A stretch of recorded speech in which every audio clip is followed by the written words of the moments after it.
الحمد لله رب العالمين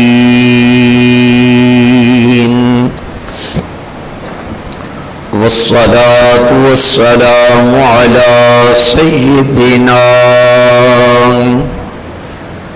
وسيد الأنبياء والمرسلين وعلى آله الطيبين الطاهرين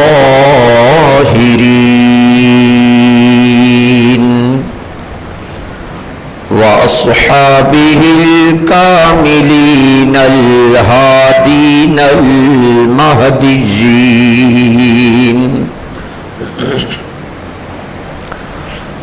أما بعد فأعوذ بالله من الشيطان الرجيم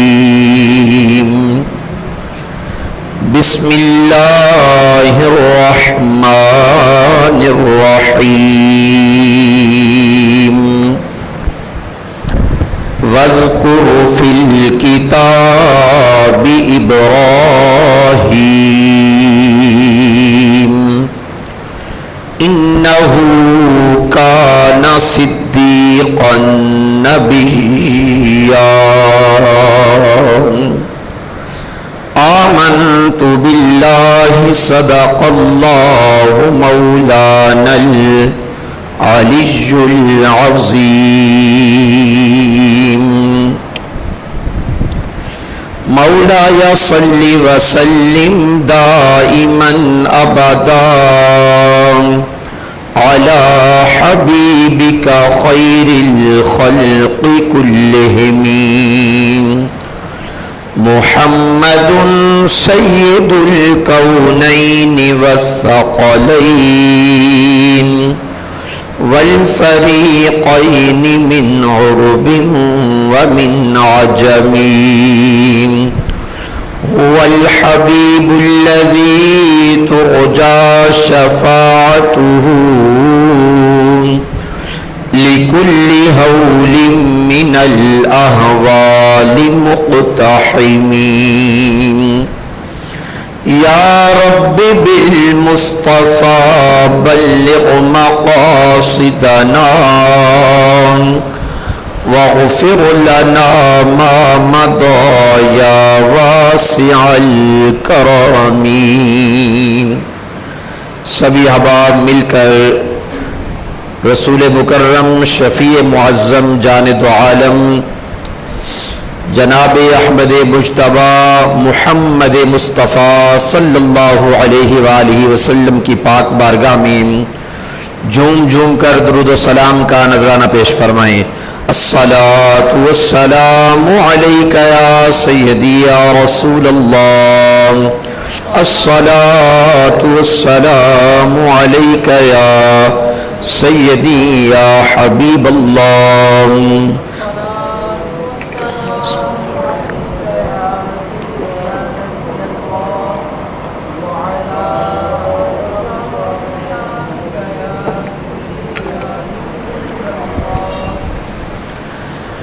لائق صد احترام معزز و مکرم سامعین کرام دوستو بزرگوں عزیز ساتھیوں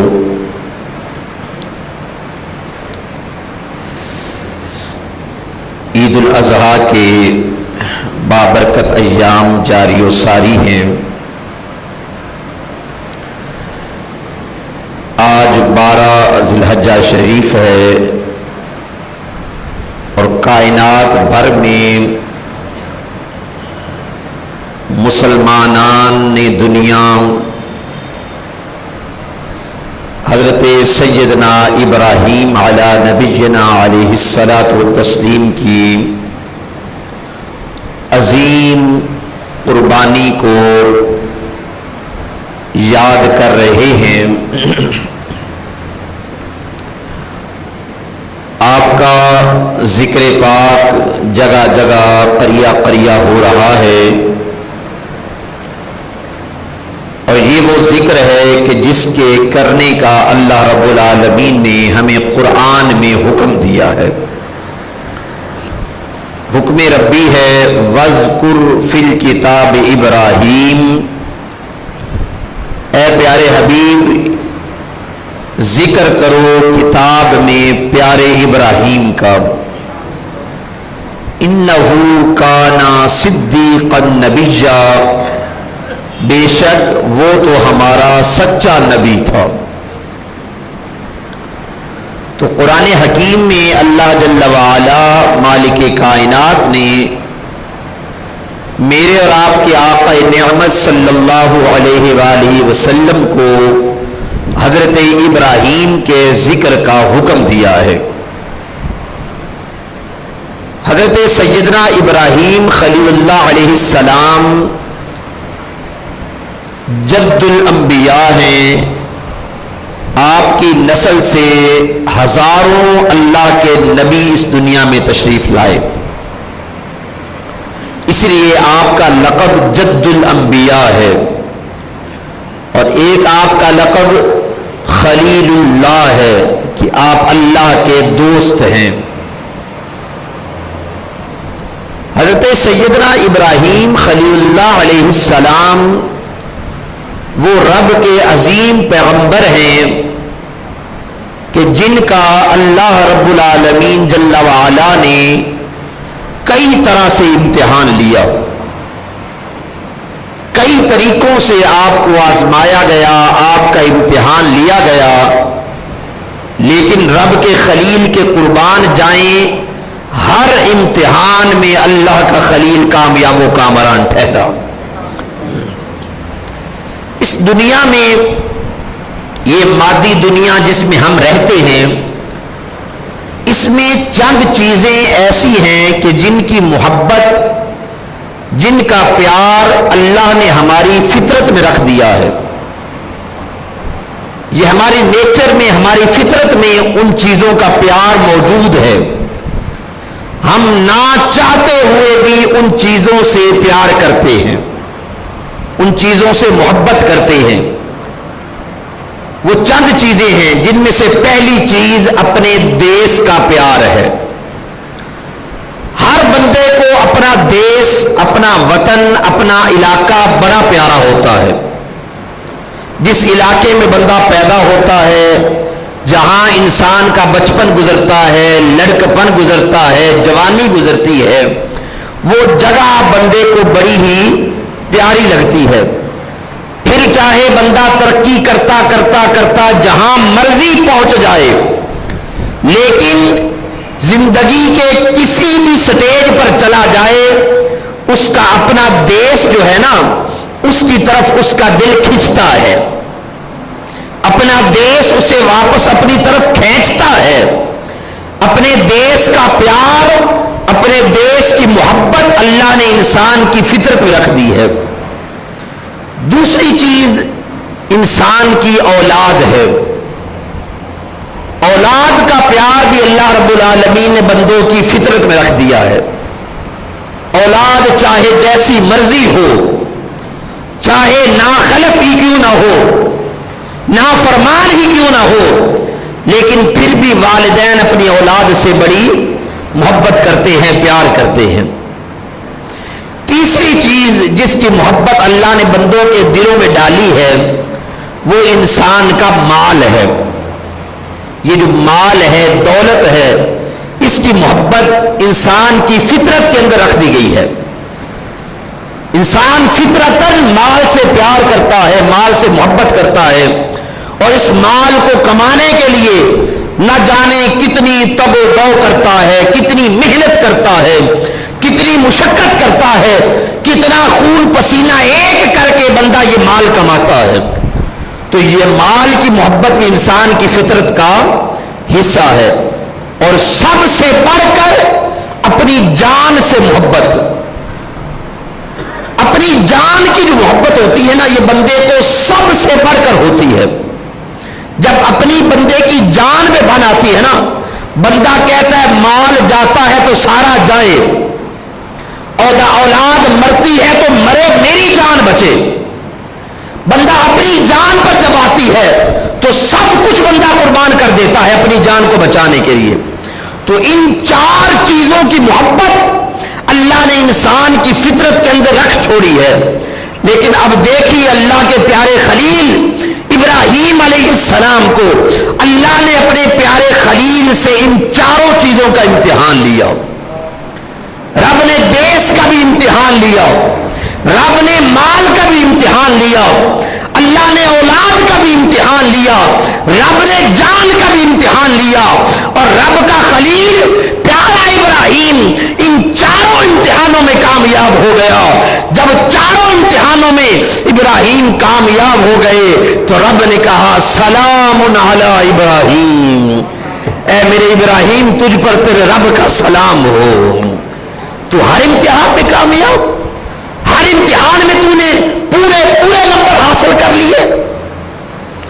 حضرت ابراہیم خلیل اللہ علیہ السلام جس ماحول میں آپ پروان چڑھے وہ بت پرستی کا ماحول تھا. آپ کے چچا تھا آپ کا جس کا نام آزر تھا, وہ بت پرست تھا اور بتوں کو بنا کر بیچا کرتا تھا. جب حضرت ابراہیم تھوڑے بڑے ہوئے نا, لڑکپن کی عمر کو پہنچے, تو چچا نے کہا بھی چل ابراہیم جو کام میں کرتا ہوں تو بھی کیا کر, یہ بت لے جایا کر اور جا کر بازار میں بیچا کر. اب وہ روزانہ حضرت ابراہیم کو چند بت دے دیتا ہے. رب کا پیارا خلیل وہ بت لیتا ہے اور لے کر بازار میں آ جاتا ہے. بازار میں نکلتا ہے رب کا خلیل بتوں کو لے کر, رستے میں جو ندی آتی ہے اس ندی میں لا کر بتوں کو ڈبوتا ہے, ان کا ناک ڈبوتا ہے, ان کو ہوتے لگاتا ہے. لوگ اکٹھے ہو جاتے ہیں مجمع دیکھنے کے لیے. جب لوگ اکٹھے ہو جاتے ہیں تو اس کے بعد رب کا پیارا خلیل بولتا ہے لوگوں سے مخاطب ہو کر, کہتا ہے لوگوں تم میں سے کون ہے جو ایسے خداؤں کو خریدے گا جو نہ کسی کا نفع دے سکتے ہیں نہ کوئی نقصان کر سکتے ہیں, یہ اپنے آپ کو بھی بچا نہیں سکتے, نہ کسی کا بھلا کر سکتے ہیں نہ کسی کا برا کر سکتے ہیں. اب جب یوں ان بتوں کی تصدیق کرتے پیارے ابراہیم تو اب بت کس نے خریدنا تھا, سارے بت لے کر شام کو واپس. چچا کہتا ابراہیم تجھے بت بیچنے کے لیے بھیجا تھا. کہا چچا میں کروں کیا, کوئی خریدتا ہی نہیں.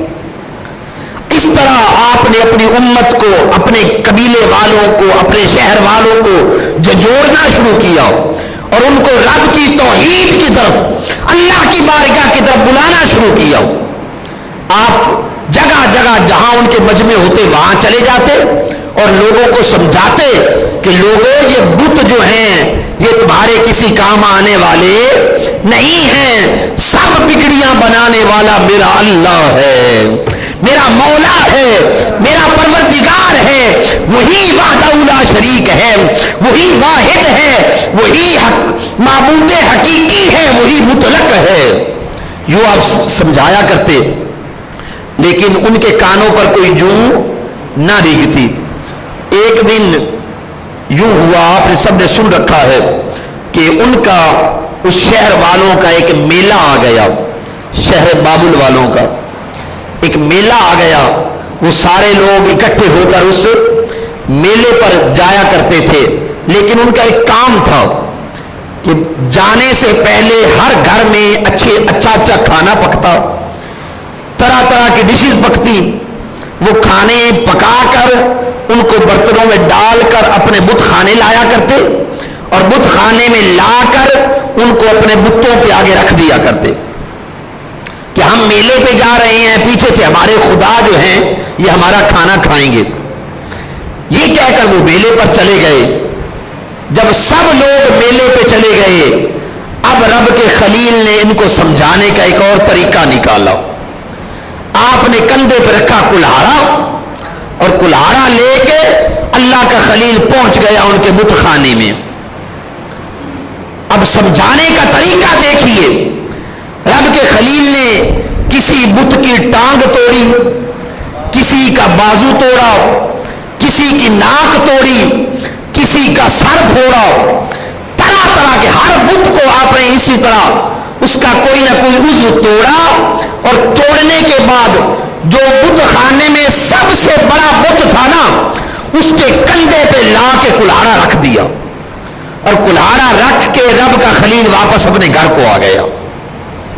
شام کو جب وہ سارے لوگ واپس پلٹے تو گھر نہیں گئے بلکہ سیدھے اپنے بت خانے گئے، سیدھے اپنے بت خانے گئے۔ ہمیں بھی ان کا طریقہ کافروں کا یہ تھا کہ وہ جاتے ہوئے بت خانے سے ہو کر جایا کرتے تھے، آتے ہوئے پہلے اپنے بت خانے میں آیا کرتے تھے۔ میرے اور آپ کے کریم آقا جناب محمد الرسول اللہ صلی اللہ علیہ وآلہ وسلم نے ہمیں یہ سبق دیا، کہا لوگوں جب کسی سفر پر جانے لگو تمہارا آخری مسکن اللہ کا گھر ہونا چاہیے، اور جب واپس پلٹو تو پھر بھی تمہارا پہلا مسکن جو ہے وہ اللہ کا گھر ہونا چاہیے۔ افسوس کے ساتھ ہم یہ سنت پہ عمل کرتے ہیں صرف زندگی میں شاید ایک بار، وہ بھی آدھا عمل کرتے ہیں۔ جب شادی پہ دلہا جانے لگتا ہے، سفر پر کے لیے روانہ ہونے لگتا ہے تو دلہے کو اس وقت مسجد یاد آتی ہے، تو اس وقت وہ آتا ہے مسجد سے ہو کر جاؤں گا جی برکتیں آئیں گی، لیکن چاہیے تو یہ کہ سنت پہ پورا عمل ہو۔ جب ادھر سے واپس پلٹے دلہن لے کر تو پھر بھی اللہ کے گھر میں آئے اور پھر اپنے گھر میں جائے۔ سنت تو پوری یہ ہے سرکار کی، لیکن ہمیں وہ سال میں ایک بار، وہ زندگی میں ایک بار، بلکہ وہ حضور کی آدھی سنت یہ یاد آتی ہے۔ حالانکہ حضور کی یہ سنت ہے جب بھی کسی سفر پر نکلو مسجد سے سفر کے نفل پڑھ کے نکلو، اور جب سفر سے واپس آؤ گھر نہ جاؤ بلکہ پہلے رب کے حضور جھکو پھر اپنے گھر میں جاؤ۔ تو اب وہ کافر جو تھے واپس پلٹے، سیدھے اپنے بت خانے آئے۔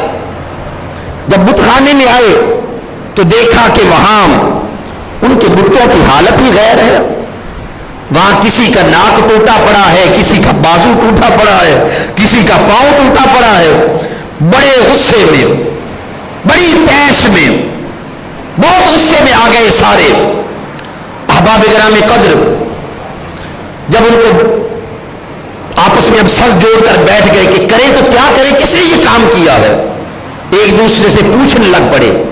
جب پوچھا نا تو ایک بندہ بولا، ایک نے کہا کہ قالوا من فعل هذا بآلهتنا، کس نے ہمارے بتوں کے ساتھ، ہمارے خداؤں کے ساتھ یہ کام کس نے کیا ہے؟ تو ایک بندہ بولا قالوا سمعنا فتى يذكرهم يقال له ابراہیم۔ ایک بندہ بولا کہ اللہ کا ایک نوجوان ہے منڈا، نام اس کا ہے ابراہیم، اس کو میں نے ایک دن کہتے ہوئے سنا تھا، وہ کہہ رہا تھا میں تمہارے خداؤں کے ساتھ پھیرا ہوں گا، لگتا ہے یہ اسی کا کام ہے۔ اب انہوں نے کیا کیا، بلا لیا حضرت ابراہیم کو۔ نمرود کا دربار ہے، ایک طرف سارے درباری ہیں، سارے شہر والے ہیں، اور دوسری طرف اللہ کا خلیل اکیلا تنہا ہے۔ آپ آئے دربار میں، اب طریقہ یہ ہوتا تھا